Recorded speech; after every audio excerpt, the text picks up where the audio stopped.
Hey everybody, JJ here, back again with a Saturday of Zoom networking for you. Have an absolutely phenomenal young lady as our guest speaker today. Um, I've had the pleasure of meeting her in person on multiple occasions. Nice as can be and sharp as a whip. She's in Pace Morby Step 2 community. She's a mom, businesswoman, juggling family life and business all at the same time and successfully. I'd like to introduce my good friend Liz Lopez. Liz, how are you? We doing? This is amazing. You got almost 60. We got 60 people on here. I'm loving it. There you go, girl. Welcome to JJ's Zoom. So, hey, for those that don't know you, where in the country are you located? In Scottsdale, Arizona. Beautiful part of the country. But So, today I'm coming live from Baltimore. But yeah, normally in Scottsdale, Arizona. there you go. Hey, your topic today is using DSCR to purchase and refi rentals. Liz, you and I met through Step 2, and we've both met a lot of people. Um, Everybody gets into this game at a different time in a different way. Um, Wondering how do you get not only how do you get into Step 2, but you've got a background in mortgage. What is your background? I mean, getting from your teens to your 20s and your career path. What sort of the short version? What kind of got you to where you are today?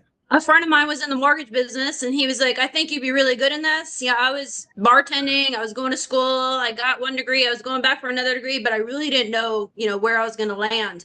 So I started as a loan officer 20 years ago and I hated it. I wasn't very good at it. I hated giving bad news. So I went into processing. So I learned all the paperwork side of it. The mortgage meltdown, I was still a processor, and then I got into underwriting. So I had the privilege of working for Wells Fargo for almost 10 years as a conventional Wow. FHA and VA underwriter. I huge knowledge base of experience from that. After that, I went on to be a branch manager for Fairway Independent Mortgage. I was there for 2 years, and they shut our whole branch down. This was back in 2020 or 22, excuse me. So after they shut my branch down, I decided to be a loan officer. I'd been tied to a desk for 17 years on a salary, and I just said, you know what, I'm ready to do this. So I took the leap, got my license right away. So I am a licensed loan officer. I'm licensed in 13 states to originate conventional FHA and VA, but I can originate DSCR nationwide. Wow. And I mean, I gotta tell you, my first year and a half for that loan officer that I was just speaking, Kamalita, it's rough. The first year and a half was rough. I just kept persevering to build up my clientele, just getting my name out there. And now, I have constant referrals and leads. And last year, I ended up being top 1% loan officers at Nexa.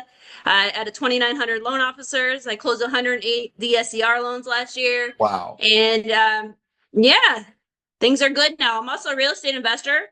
I've been So let me investing since ask you, 2000. let me ask Uh-huh. you, how did you find Pace Morby? So I started real estate investing back in 2018, and I had joined another mentorship that cost me almost 50,000, and they taught us to virtually fix and flip homes.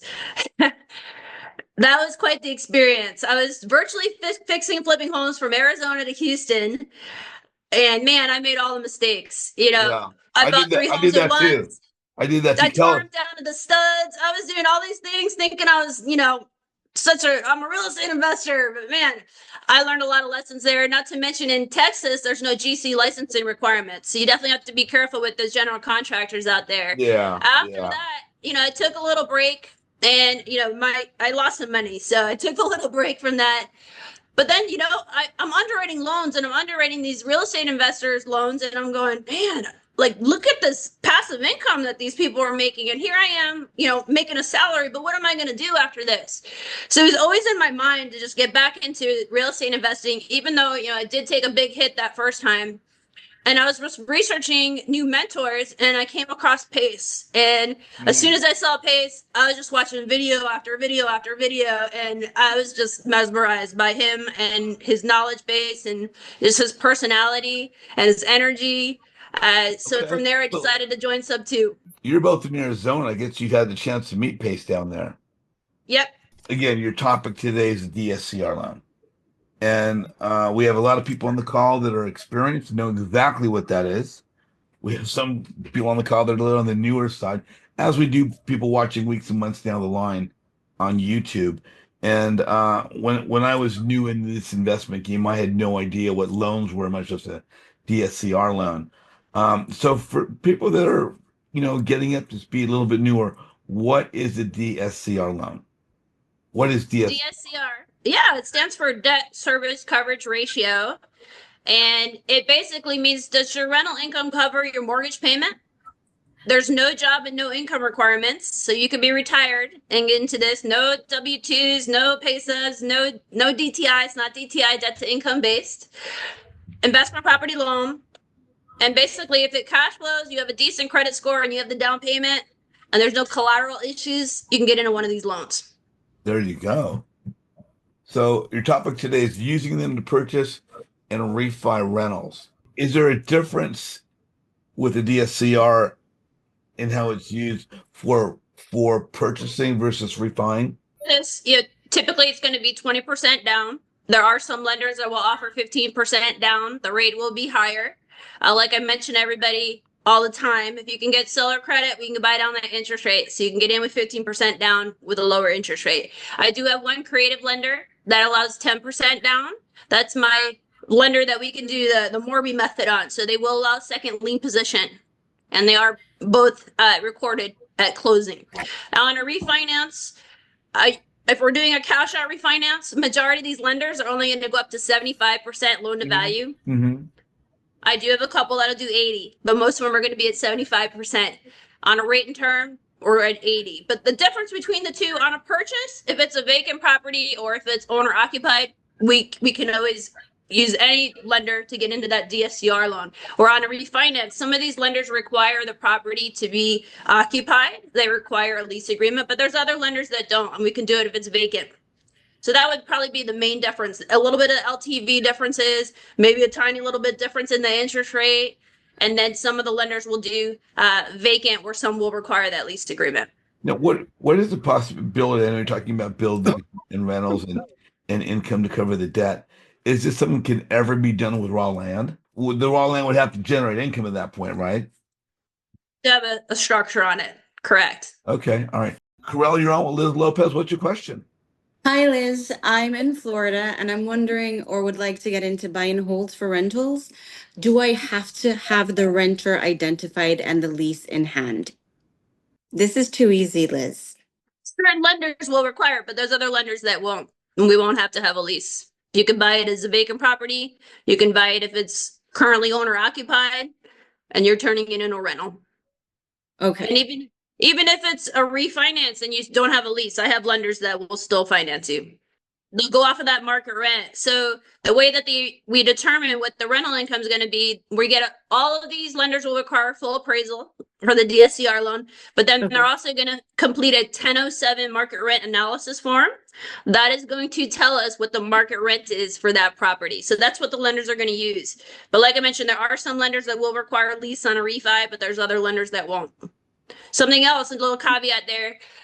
Some of the lenders will use the lower of the two. So if your 1007 comes in lower than your lease, some lenders will use that for the market rent. But then there's other lenders that'll use the lease as long as we have 3 months payments or first and last months in security deposit would work. Some of them want consecutive payments, but we can always find a lender that'll use that lease over that 1007. And I have another question. Just to confirm, I would have to do 20% down. So you can do 15. It does require a certain credit score. So those lenders are over 700 FICO to be able to do the 15%. Some of them are at 720 to do 15% down. You will have a higher rate. The rate's going to be about a point to a point higher. But like I mentioned, if you can get seller credit, we can use that to buy your interest rate down. Oh, I just don't know what seller credit is. I apologize. Oh, it's okay. So you're going to ask the seller if they will give you credit towards some of your closing fees. And then we'll use that to buy down your interest rate. We like lower interest rates. Thank you. Yeah. And then I have one 10% lender. So that's my creative lender. They allow a second lien position. So you can bring 10% down with them, but you will have to get a second lien position from the seller or from a private money second, because they'll only lend up to 75% LTV on that first lien. Thank you. You're welcome. Thank you so much for joining us today, Corell. James Pecora, you are on with Liz Lopez. What's your question? You have a minimum per door price and you have a maximum doors limit. Meaning, will you do? Yes. So, yep. Okay. So first, we'll talk about minimum loan amount. I have one DSCR lender with no minimum loan amount. That is a common misconception out there that, we need 100,000 minimum loan amount, but I've got a lender that has no minimum loan amount. After that, I've got some lenders that start at 75,000 on the minimum loan amount. Now, when we're talking multi-unit, which just sounds like what you're talking about, yes, the lenders have a per door unit. It's usually like 40 or 50,000 per door when we're doing multi. A lot of those multi, 5+ lenders also have a minimum loan amount. And a lot of them are at that 400,000 mark. I do have some that'll go below that, but just remember that if you're buying 5+ units, if you're under that 400,000, it's definitely limited on the lender pool. Gotcha. Maximum number of units, I have a lender with unlimited. Okay. So it sounds like you have quite a few lenders in your pocket. I've talked to other brokers that do many of them, and I've run into like 75K minimum or 65 per door on a 6-plex. Yeah. So great. I have over 100 DSCR lenders. Perfect. And I'm constantly finding new ones. And when I find new ones, I interview them. And if they have something unique, I get them on my sheet. So I've got a spreadsheet with over 100 lenders on there, all different tabs: minimum loan amount, minimum credit score, what's your cash out refi seasoning? Because, Fannie and Freddie require 12 months. I have some lenders that are only at 3 months for cash out refi seasoning. Perfect. Great to meet you. I'm going to be using you. I'll give you a call. Yeah. Nice to meet you. And you're in Nashville. Thanks, Love Nashville. Yeah, Nashville up to mid-Michigan. I do quite a bit of stuff in between. So. Yeah. So no minimum loan amount for those Michigan properties. Which is the reason for the question, because in the Midwest, Yeah. the Rust Belt, properties go for 50, 60, 75. And when I started out, it was very difficult to find DSCRs for under 100. So. Yeah, I finance a lot of properties over there in Detroit. That's where my main lender is, UWM, United Wholesale Mortgage. They're the one with no minimum loan amount. They're over there in Detroit. Yeah. So yeah, and they're like one of the biggest in the country, right? they are the biggest wholesale lender. Yep. Yeah. And I am not a transactional lender, so I don't care what your loan amount is. I will help you, and I will get it financed. Great. Thanks, Liz. Thanks, JJ. You're welcome. Thank you so much, Jim. Always good to see you. Mr. Gail Unruh, you are on with the Liz Lopez. What's your question? I'm curious if you know of anybody who does construction loans and might be able to bridge it to a DSCR. Ground up construction lenders. Yes. And then I have fix and flip lenders, so fixed to rent lenders. So I have lenders that we can start a renovation loan and then we can roll it into a DSCR on the back end. But I do have ground up construction lenders. Yes. Okay. And what would they need? I've really never done anything with a construction loan before. I'm assuming they're going to need rent comps in the area and the cost of the building. Yeah, we'll definitely need a scope. So you're talking about ground up construction, or you're taking an existing structure? I already got the plans in hand. Buildings are knocked down. Everything. Do you own the land? Yeah. You own the land? Okay, so the land will be basically your built-in equity that would go towards the down payment, or the built-in equity for the refi. So you're basically doing a refinance but building on your own land, using that land for the equity for the down payment. We need scope of work. Some of the lenders require the GC to be put through certain QC type of third parties. Others will let you use your own contractor. So it just kind of depends what lender we're going to be going to. Okay. And it's pretty typical, 30-day process to do ground up construction, and then we'll start the draw process after that. Okay. And how much money up front do we need? 20%? What's the... Well, if you own the land, that's what would be used to credit towards the down payment or the equity. Yeah, so that's why I was asking if you own the land already. Okay. All right. I think we tried to contact you once before on this, but we weren't successful. Is that a good number for you that you got right up there? Yeah. Thank you. You're welcome. Yeah, and can I mention a couple of misconceptions out there for DSCR? Yeah. So, people think these are non-recourse loans. That is incorrect. You are personally guaranteeing these loans. So you can close in an LLC, which majority of the lenders allow. and majority of people like to do. Even if you're closing in an LLC, some of these lenders still report the loan in your personal credit report. That is something that people should be aware of. You want to make sure that you're asking your loan officer, and your loan officer knows, with that lender if it's being reported to credit or not. But you are personally guaranteeing these loans. They are recourse loans. I don't have any lenders that are non-recourse until we get up to the multifamily commercial space. Now, Liz, for someone people are new, what is the difference between recourse and non-recourse? Yeah, so recourse, you're personally guaranteeing the loan. If you default on the loan, the lender can go after you personally. And non-recourse, you're not personally guaranteeing the loan, and the lender will not come after you personally. They'll just go after your business. Okay. And is that why a lot of people put things in LLCs so they can't come after you personally? And although that's different in this application. Different. So they'll put them in an LLC, so they probably, if your tenant gets upset, they can't find you as easily, right? But you're still personally guaranteeing the loan. So if you default, eventually it could get on your credit report. Even if it's a lender that doesn't report to credit, they're going to come after you. Gail, you have another question for Liz? I do. I'm sorry. When she brought up all this other stuff, it popped into my head. So the percentage that you're going to need to cover the DSCR, what is that? Is that 1.2 typically of the net? So 1 to 4 unit lenders. So what he's talking about is the DSCR ratio.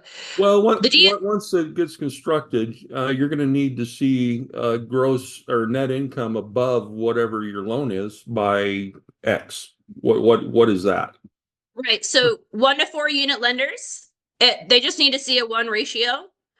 They need to see that the rent is covering the mortgage payment. Once we get above the 4 units, we need a higher ratio, 1.2, 1.25. Okay, great. Thank you. Sorry about that. Moving on. Thanks, Gail. Jordan, you're on with Lopez. What's your question? Yeah, so I'm buying these deeply discounted deals direct to seller and then rehabbing them to then refinance. I'm into these deals for virtually no money.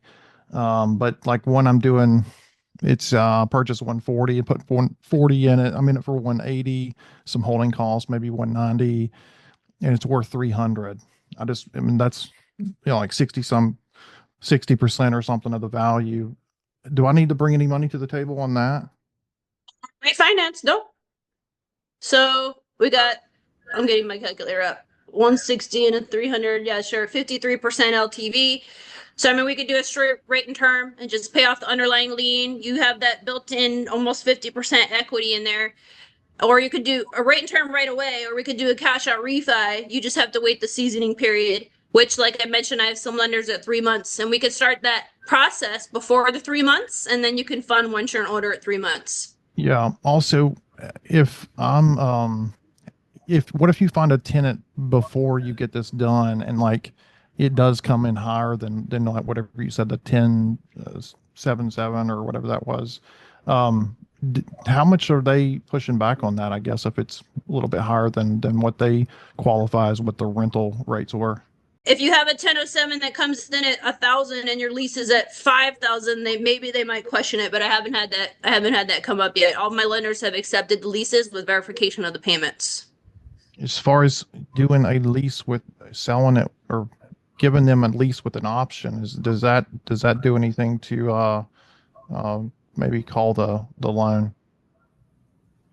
No, I haven't seen anything like that. As long as the deed doesn't transfer, I guess. Yep. Can't wrap these. I'm assuming none of them. Technically, no. If you're changing hands, the due on sale clause. If you're changing the vesting, the due on sale clause could be called. Yeah. I know that there's ways that people get around that stuff. Creating trusts and other stuff, but I'm not the one to teach that. Yeah. What's the rates right now you're seeing with 700 credit or roughly? Low 7s. Low 7. High 700 credit, low 6s. I mean high 6s for really good credit. Nice. Awesome. How do you differ from like the Kiabis of the world and some of these other companies? They're one lender. I'm a broker. So you're going to pay me the same as if you went to Kiabi because you're paying a loan officer at Kiabi. But if you use me, you're paying me as a loan officer. I have over 100 lenders, so I'm going to make sure that you're placed at the right lender. You know, if you have a layered LLC, which they teach us in sub 2, get a holding company and get LLCs under there. Certain lenders won't allow layered LLCs. You know, the seasoning requirements. You get sent to a lender that requires 6 months seasoning, but you want to get a, you know, your cash out refi done now at month 3. You know, that's going to be an issue. So that's why I have that spreadsheet with all different guidelines from all my different lenders, so I know where to send my people. I know where to send my bars. Not to mention, I price so many of these loans out every day. I know who's pricing better because interest rates are different with every lender. Yeah. Awesome. Thank you so much. You're welcome. Jordan, thanks for joining us. And I hope you and I can continue to connect. Emily, you are on with Liz Lopez. What's your question? Hey, Liz, thank you for doing this so much. So I'm trying to use a DSCR to facilitate a sober living. Have you seen investors using DSCR for sober living? Yes. Yeah, there's certain lenders that have sober living DSCR loan programs. And then there's other ways. So if you're not converting the home and adding a bunch of bedrooms, I mean, you could just buy it on a DSCR loan at the beginning. Okay, thank you for that. And just last thing here, would you accept the income of the grant or nonprofit? It's a lease. Yes. They have most likely, yeah, and especially the lenders that have sober living guidelines would definitely accept that. Okay, thank you so much for your help. Thank you. You're welcome. Jay Mora, my friend, how are you? You're on with Liz Lopez. Hey Liz, how are you? Nice seeing you again. Jay, an hour ago. Yeah, we just had lunch together. Now, I don't want to ask a question about DSCR lending. I want to ask a little bit more about your mindset, because you just told me that I believe you won an award with the amount of volume that you're doing in your business. You know, there's a lot of people that are in the same business that you're doing, but there's people that distinguish themselves differently than others. How are you doing it to be able to get to the level that you're at as far as your mindset in your business? How are you taking your day-to-day action to get to the level where you're at? The first year and a half building out your business, you got to keep persevering. You cannot quit, or you're not going to make it in this business. Number one, being a loan officer is a very tough job. Being in the mortgage business is extremely tough. You know, the ups and downs. How do I do it? You know, I get up in the morning and I go to the gym every morning. That's my peace of mind right there. I've got 2 kids that live with me full time, 8-year-old. So I have to get up. If I don't go to the gym, it's going to screw up my whole day. So I start my mind off right in the morning, you know, and then I just grind. I'm a hard worker. You know, I'm half Mexican. It's just in my blood to just work hard and persevere, never give up. You just got to keep going. And then, you know, last year, JJ had me on a Zoom and I met so many people on there. And then I was talking on more meetups and podcasts and, you know, shaking hands with people and meeting face to face. I love meeting people face to face.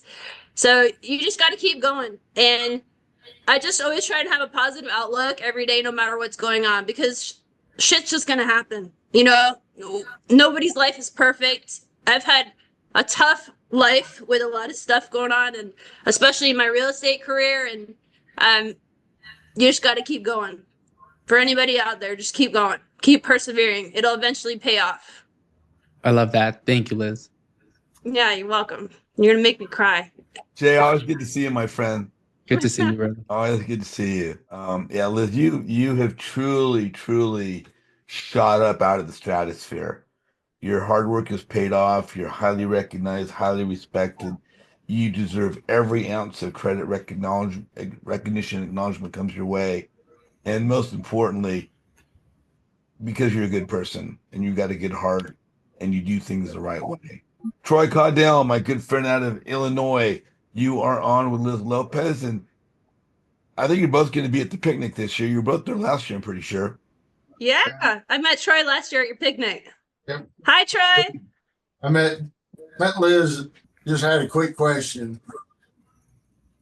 With DSCRs, can you use those for like co-living, pad split, that kind of model? Yes. However, most of these lenders have no idea what a pad split is. I do have 2 co-living pad split lenders that will do them as a co-living or pad split. If you're not putting in a lot of rooms and you're not going to be, changing the structure of the house a lot, you could just buy it on a DSCR loan and then manage it however you want afterward. It's a long-term rental, buy it on a long-term rental, DSCR loan, or short-term rental, and then manage it however you want. But if you're changing around the structure and adding a bunch of rooms, just be careful, because when we go to do that appraisal, you got to have comparable properties in the area. That's where I see people running into issues on those co-living and pad splits. They're converting them into 10 bedrooms when there's only 3-bedroom comps in the area. You're going to have an issue getting value. Okay. But to answer your question, yes, I do have 2 lenders that will do co-living and pad splits. And something else off topic, because I know you're a hiker. I shared with you the Grand Canyon extreme hike that you might be interested in looking at. Yeah, absolutely. I love the Grand Canyon. That's my home away from home. I'll pull it up. I've hiked the canyon 4 times, rim to rim to rim. Yeah, I think that's what this is. It's like a 15-hour hike. I love it. Yeah, send it to me. Felicia Smith, you're on with Liz Lopez. Hello, everybody. Hi, Liz. Thank Hi. you for your wisdom here. So you cannot use this loan on your own home, right? Okay, That's the property home. Okay, my second question is, I have good credit, so could I contact you and we work backwards in a way to get a prescription on what I can get or what have you? Absolutely. Yeah, Okay, so that's fantastic. I do pre-qualifications a lot for my clients. Uh-huh. It's a short application because there's no job and no income requirements. We will need to pull credit. So if it's a soft pull or a hard pull, we will need to do that, and then I can issue a pre-qual. And the basic gist of the pre-qual is does the rental income cover the mortgage payment? We need that 1 ratio. So that's basically all I'm putting on that pre-qual. I have your credit score. We just need to make sure you're buying a property, but that the rental income covers that mortgage payment. Okay, because what I want to do is talk to you so that I know what property to buy. Does that make sense? Yeah. Okay. And I have an inquiry form, so I like to do client calls because I like to get to know everybody. And then if you have a particular property in mind, after that, you can fill out the inquiry form. It's like 12 questions, no credit pull or app required, and I'll have a quote back within 24 hours. So I'll put that link in here later on today, but I prefer to have client calls for anybody that I haven't spoken to before. And just to preface on what you were saying, I can do this on all different types of property types. So single family, condos, manufactured homes, rural properties, 1 to 4 unit, 5+ units. I also have commercial financing. We won't get into that now, but I can finance anything commercial too. Okay, so just contact you through your phone number? Yeah, you can text me on my phone number. We'll set up a time. Set up a time to talk. That'd be the best play. Thank you. You're welcome. There you go. Felicia, always good to see you. Robert, you're on with Liz Lopez. How are you today, Liz? Doing great. How are you? Good, good. By the way, JJ, it was a pleasure meeting you in person in Dallas. I really appreciated everything you did. Likewise, brother. It's good. We got a chance to see one another a couple times. That was great. Yeah, it was great. So I went through the DSCR loan process the end of last year. I was shocked by all of the unknowns in the process that's never talked about. Like, I guess you just hit on rural, right? So you do have rural lenders. What would you say that their rural requirements are, or are there any? Because I invest in a lot of small town Texas stuff, and I'm doing one right now in a town of probably 7,500. And asking their requirements because every lender has a different set of guidelines.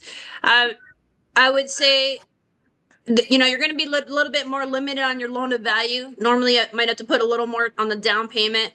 Now, will they do that specific property? I would have to have the address, and I would basically be sending it to my lenders, and they'll be pulling it up and letting me know. But yeah, the population. So, rural, everybody thinks it just means like you're out in the boonies. But rural also, in an appraiser's eyes, means low population. So like what you're talking about. Even if the houses are right next door to each other, but there's a really low population, they'll mark rural on that appraisal. And then, yeah, we're limited to small pool of lenders at that point, but I can still help you out. Okay. All right. Something else that, like I said, I went through the process, didn't understand that it could take a lot longer than what I thought it would take. Mine took a hair over 3 months to actually get, because we had to go through multiple lenders. Number one, because it was rural, but then one was asking, then they ended up asking not only for an appraisal, but also for a survey. So that was out of pocket money. And then, on top of that, all of the extra fees, the origination fee, the application fee, the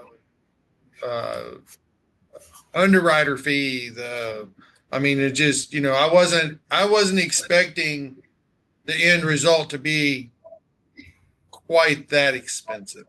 Did your loan officer give you a loan estimate up front? Yeah, but then when it down to the end of it, like I said, there was just so many extra fees, so many extra everything's added on, and then like I said, they turn around and they say, well, you've got to have an appraiser, or oh well, we need a survey, oh well, we need this, and then I end up having to also give them HUDs and rental contracts on all of my rentals.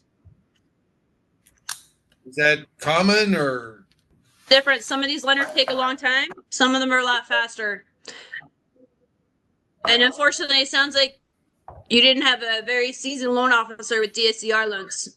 Probably. That they're sending you to the wrong lender and then pushing you to this lender. And, the fees wise, so the fees are the same, whether you're doing conventional or DSCR, but it's really up to your loan officer. I get paid origination fee and I can choose however much I want to pay. I maxed at 2.75 with most of my lenders.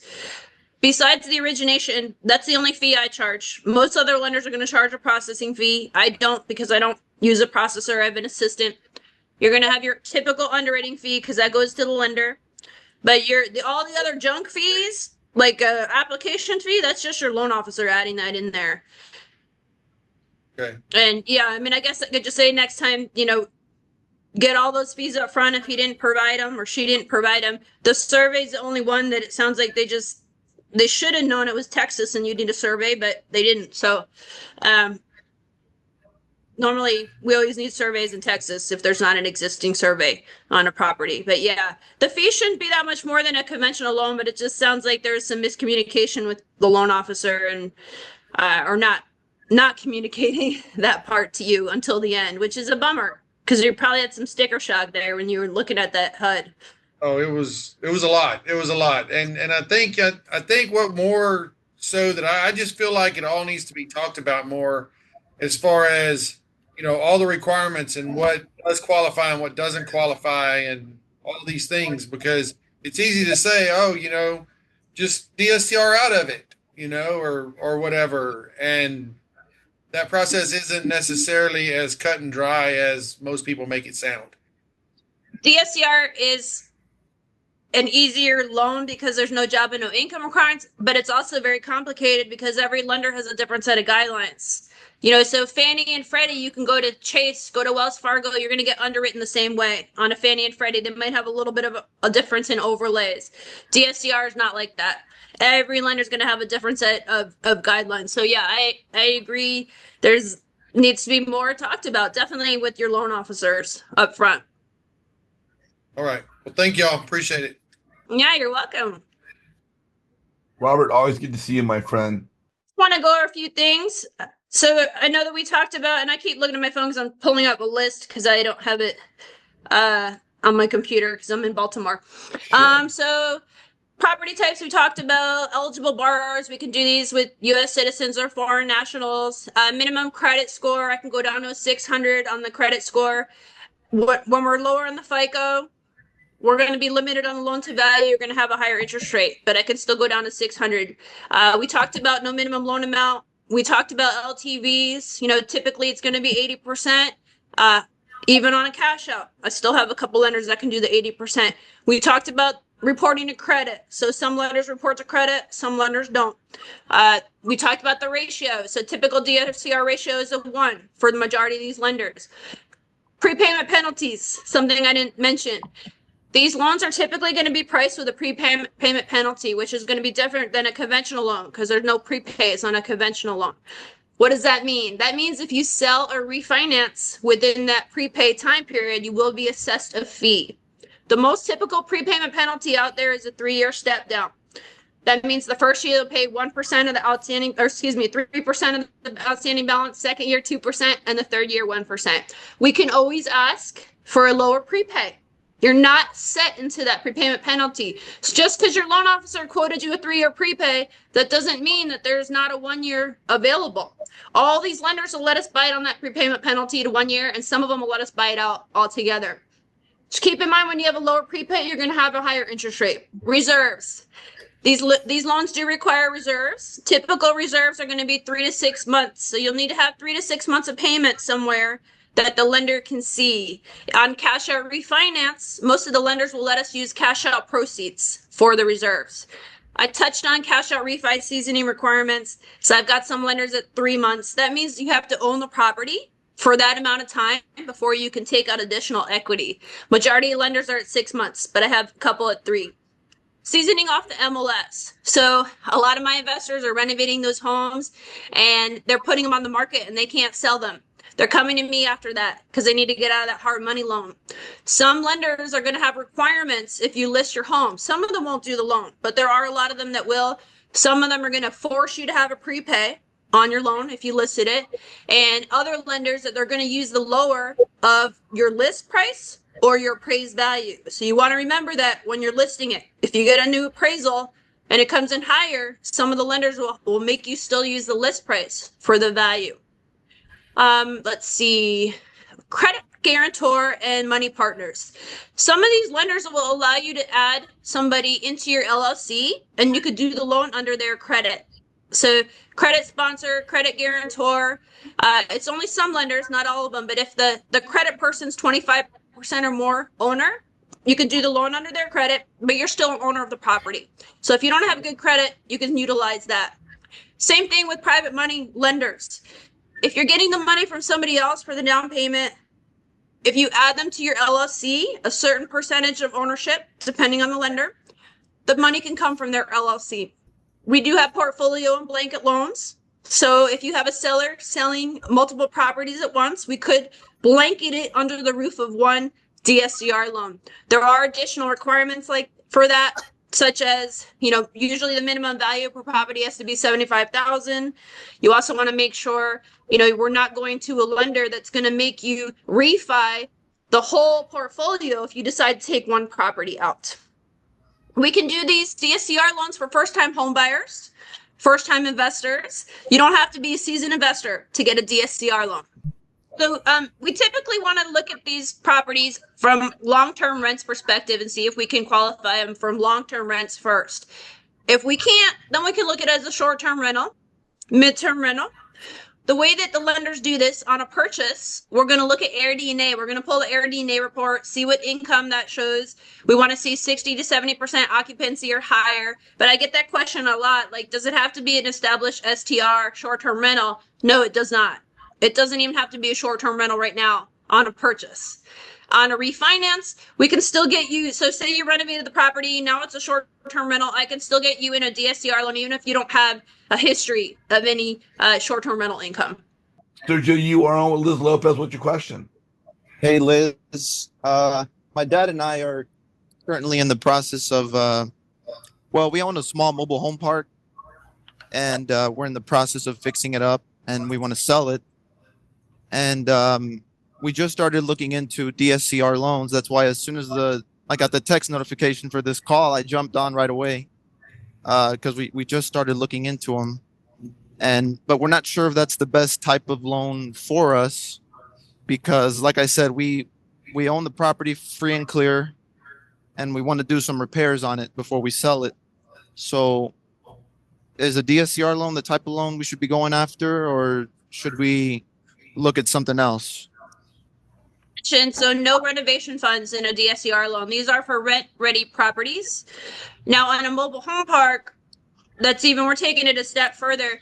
It's not going to be a straight DSCR loan. Even if you didn't need renovation funds, we would not be using a straight DSCR loan. So I'm a commercial broker also, and it is based off a DSCR ratio, but we're going to need the net operating income. We're going to need P&Ls from that seller. We're probably going to need your tax returns or the credit guarantor, so that or whoever's going to be buying the property. So there's definitely way more paperwork involved when we're talking on the commercial DSCR side. But yeah, no renovation funds.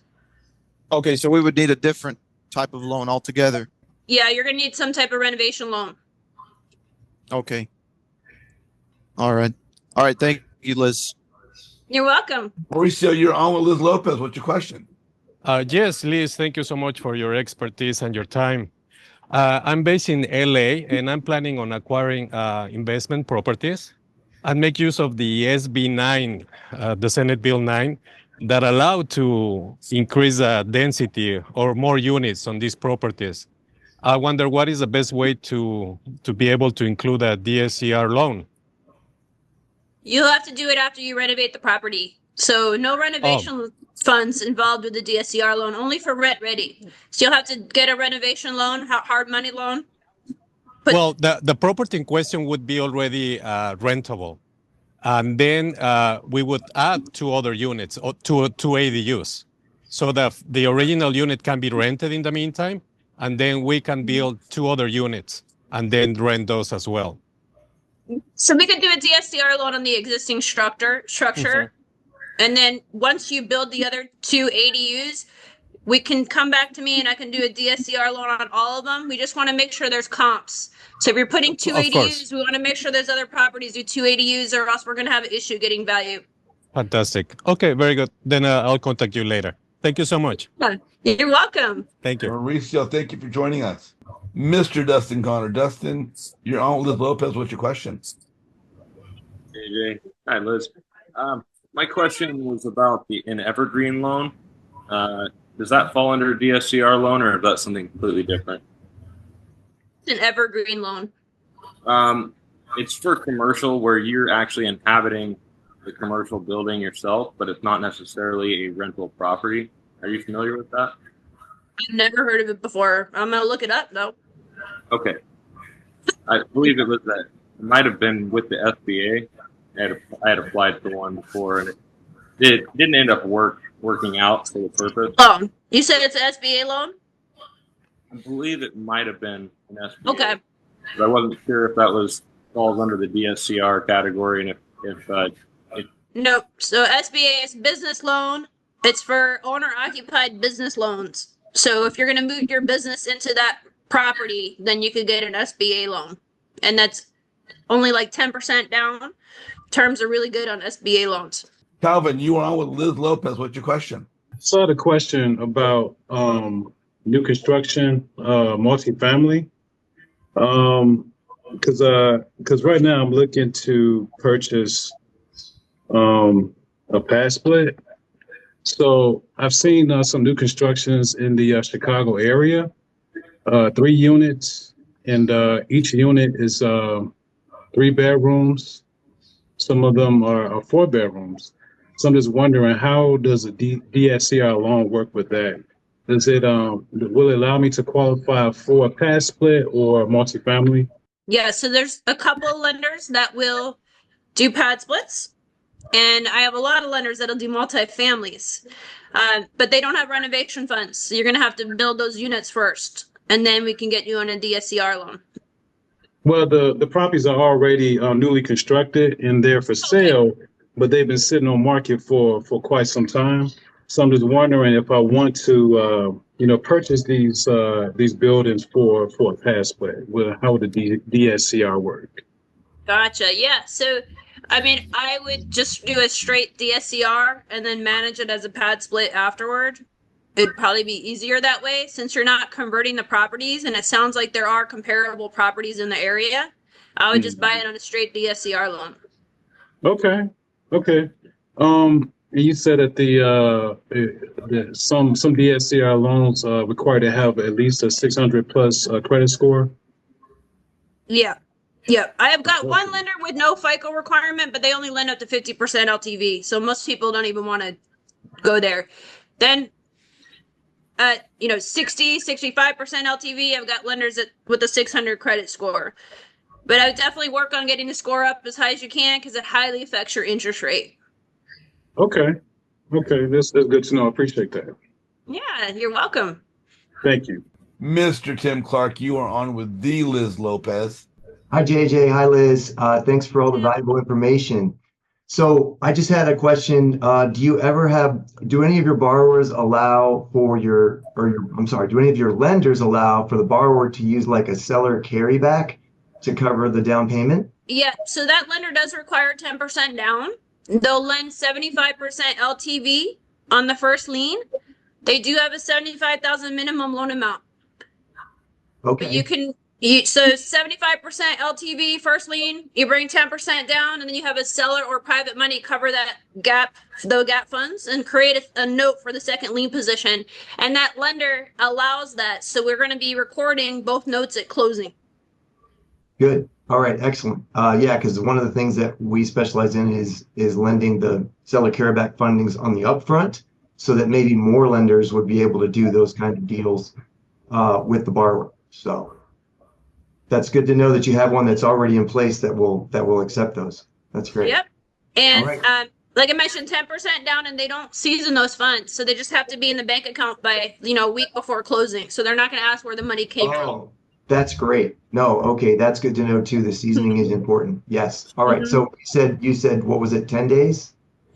No seasoning, as long as it's in the bank account before closing. So it has to get back in front of an underwriter to verify the funds are there. So I'd say maybe a week before closing. Okay, so like a week before closing funds and closing. Great. Okay, thank you so much for your time. Yeah, you're welcome. And I'll mention to everybody on here. So most of these lenders will require the funds to be seasoned in your bank account. Some lenders go back 10 days, some go back 30 days, some go back 60 days. If the funds came in maybe 15 days ago, but they're going to ask for 2 months of bank statements, there are ways around large deposits. We do have business income. We can provide invoices that if it is business income, our business distribution income, and get around stuff like that. Wow. I'm not going to ask you any questions. All their questions were better than anything I could come up with. But let me ask you one thing though.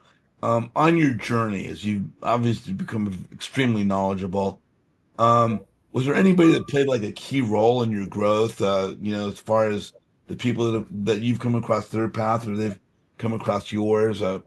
Any one or two people really stand out as helping your direction or helping you with any motivation? Me. You Wow. were very key and instrumental. A year ago, I was still in my journey of trying to bring in clientele and getting my name out there, and I got on your platform.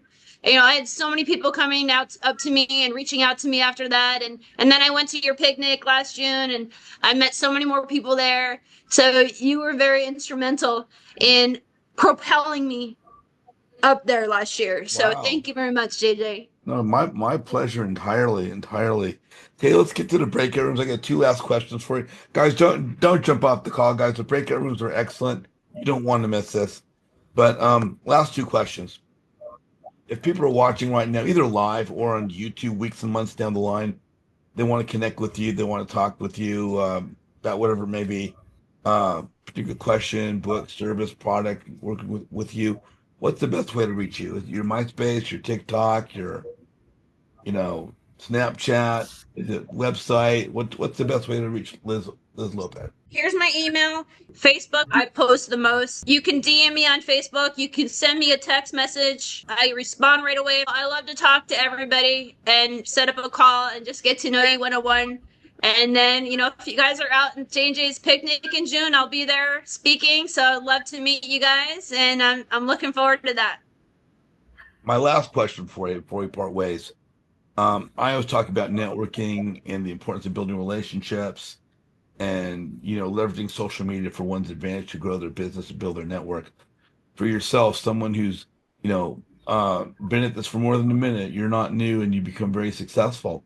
What is the importance of networking, social media, building one's visibility so that others know who they are? How important is that to the success of today's real estate investor. My goodness, that shaking hands and meeting people, and not just, you know, I really want to get to know you. I like getting to know people, and I want to build a relationship with you. Building those relationships is so important. You know what they say, you want to work with people that you like and you trust. You know, and then social media, if you want to get your name out there, you got to keep posting. You got to be on social media. You know, I know there's a lot of people on here probably in my age bracket. You know, I'm 50 years old. We didn't grow up with social media. Yeah. And you know, a few years ago I had to force myself, and just last year I had to force myself, do videos, get yourself out there. I hated doing videos. I hated talking on podcasts. I hated getting on stages. And you know, I spoke today in front of 20 people, and I wasn't nervous at all, where a year ago I was frightened. I was so nervous. So you just got to do it, and the repetition and just getting out there, you'll get better at it. And it's everything for business. You know, networking is important for the new investor. Like there's all these communities like Seb2, Astro, Clever Investor, all these education communities that have a Facebook page for their community. And they have people coming every single day that are brand new or have decades of experience, but they're often new to social media. What is the benefit for them of possibly joining a group like mine? You provide so much value. You connect people. You really care about people, and you really want to get to know people, and you connect people to each other. You know, if anyone was at Squad Up last week, you couldn't even walk down without people swarming around you. You know, you provide amazing value here. I would highly recommend people to join your network. Liz, I really thank you so much for coming on today and for your support. If you guys are watching right now on YouTube, please like Liz's video. Please put in the comment section what your takeaways were, what you liked, what you thought we could do better. If there's a better product that I can bring to you, if there's a guest speaker you'd like to see, you know, reach out to me. Again, to connect with Liz, her preferred method for right now is Facebook. So send her a Facebook message. This is my cell phone too, so you guys can text me anytime. I am on the phone calls a lot during the week, so text is definitely best, but I will absolutely get back to you. I'm not one of those lenders that takes days to respond back. I'm going to get back to you in a timely manner. And her number is, for those of you that can't see it, it's 602-410-0995. Please text her where you saw her. You saw the video, saw the interview. I know she'd appreciate that. If you want to connect with me or get into my networking group, please scan the teal QR code here, turquoise QR code. Takes you to my website where you can register for my networking group, which gets you invitations to all the upcoming Zoom calls. If you want to see more of our guest speakers, you can scan this purple QR code here, and that takes you to my YouTube channel. You have access to over 300 videos out, hundreds of hours of content on a wide variety of topics. So thank you guys for watching today. If you're on the call, do not go away. And Liz, for everybody else, we'll see them out in the land of virtual networking, right? To see you guys in June. See you later, guys. Thanks for joining us. Thank you.